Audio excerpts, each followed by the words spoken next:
Hey everyone, Val here, and I haven't been online in a while, and I'm not sure when this will be posted.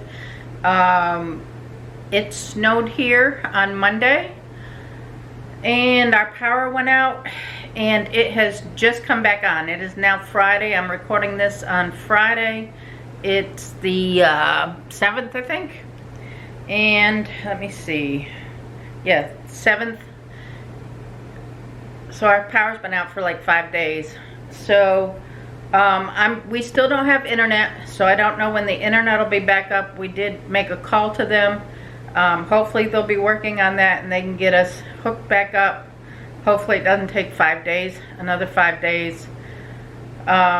We had a little bit more snow last night, just a dusting of snow. It didn't really phase anything, but they had a lot of people out of power because we had 10 inches on Monday, I think, when I posted that first video before we ended up losing power.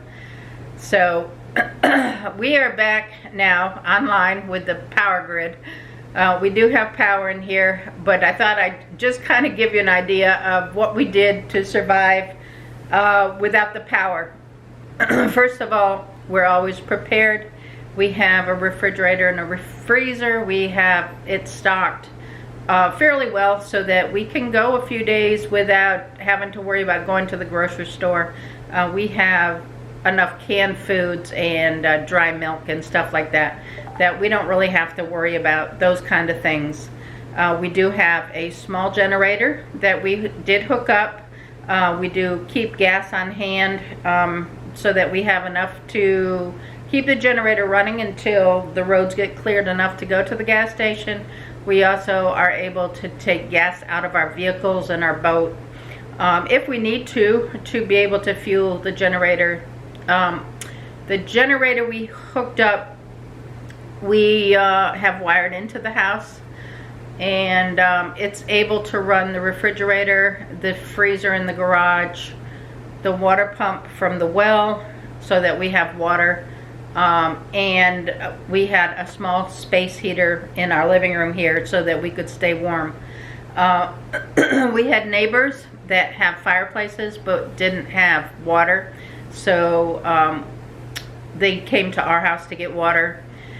We have been taking empty milk cartons and putting water in those and storing those in the refrigerator in the garage, just in case something ever happened and we didn't, have water in we couldn't have our pump working on our well.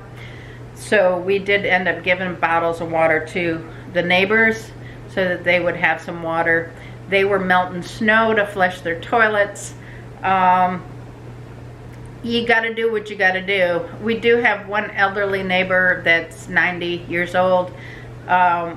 We invited her to stay with us because we did have a little bit of heat in the living room, and she refused. She said she had blankets and she would wrap up. She wasn't running a generator. She didn't have any source for heat.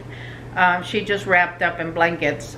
Steve made sure, we would take hot water to her. I made soup. He took hot soup to her to eat. Other neighbors were looking in on her, and other neighbors in the neighborhood that were elderly. We were kind of keeping an eye. All the neighbors worked together to keep an eye on each other. Unfortunately, the neighbor ended up getting tangled up in her blankets and fell and dislocated her shoulder, which was very unfortunate. But we did get her to the hospital, call the ambulance, take her to the hospital, and a granddaughter was able to come and pick her up and take her home once she got her shoulder reset. So our heat's back on as of just a little bit ago. I have been thankful enough that the water heater kicked on, got us some hot water. I was able to take a shower. Wasn't able to wash my hair for like 5 days. Didn't like that because I'm used to washing my hair like every other day, and my hair gets greasy real fast, so I needed to be able to get in the shower and get my hair washed. So I was very happy. That's one of the first things I did once our water heater warmed up. But let me kind of show you.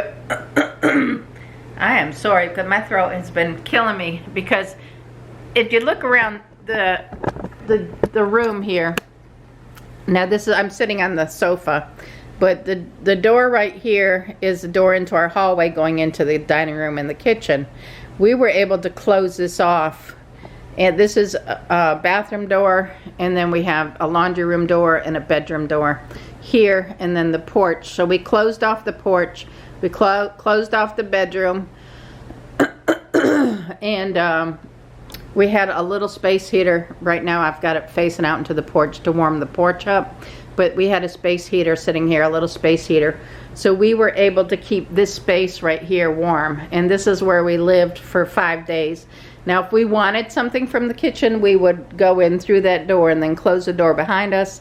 It was kind of freezing in there, so I mean it was very, very cold. I don't know that it was 32 degrees, but it was definitely maybe 40 at the most in there. So we would fix whatever we needed on our gas stove, bring it in here and eat in here, or you know, bring our drink in here, drink a lot of hot tea. And this is where we lived for 5 days.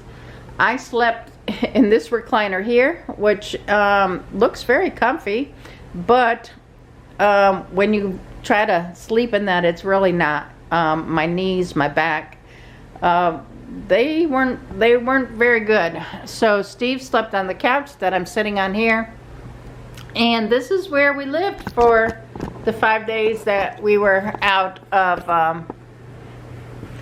power. So I mean, I know other people had it worse. I'm not complaining. We were blessed to have the generator. We do have a solar generator that we didn't really have to use, but we did bring that in case we needed it. As our generator was running, you can charge the solar generator with electricity, so we did make sure we kept that charged in case we needed that for something else, because you can run a refrigerator off that. You can run for a short time. You can run a toaster, probably air fryer, things like that. We really didn't go to that extreme. I made pots of soup, and that was about all I cooked. And then the rest we ate was cold foods. So that's how we survived for the last 5 days. Is what it is. We did what we had to do. We wrapped up in our blankets. We had plenty of blankets here, so we kept wrapped up with blankets over us as we sat. And I did my knitting. I had some knitting to do. Our phones were working. We were able to keep our phones charged. And we also have solar chargers for our phones. So these are really good to have if you ever have a power outage, and you never know when you're going to have a power outage, or if you're going to go hiking or you're going to do anything. It's good to have these solar chargers for your phone. We actually gave one to our neighbor so she could keep her phone charged, so she would be able to get a hold of us if she needed to get a hold of us. The other neighbor came over and used our electricity to charge her phone, which was fine. We want to make sure we're able to stay in touch with everybody. But be prepared. Get a generator if you can. Get a generator for backup power, even if it's very limited power. At least you have your refrigerator, you have your food is safe. You are able to charge your phones.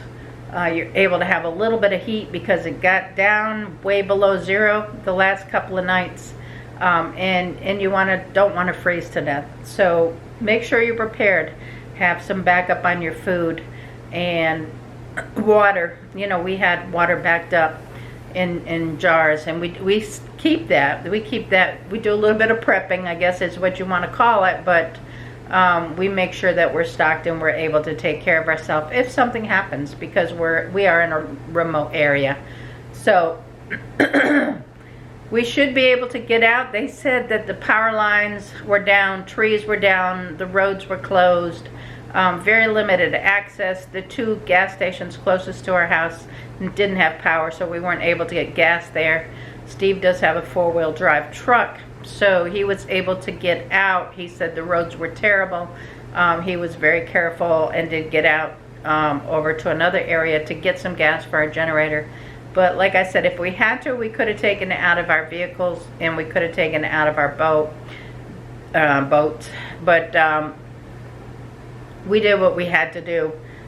So I guess if you're in a remote area, you do have a generator, you want to make sure your car's especially if it's, you know a storm is coming. Make sure your cars are full of gas so you have that backup fuel available for you.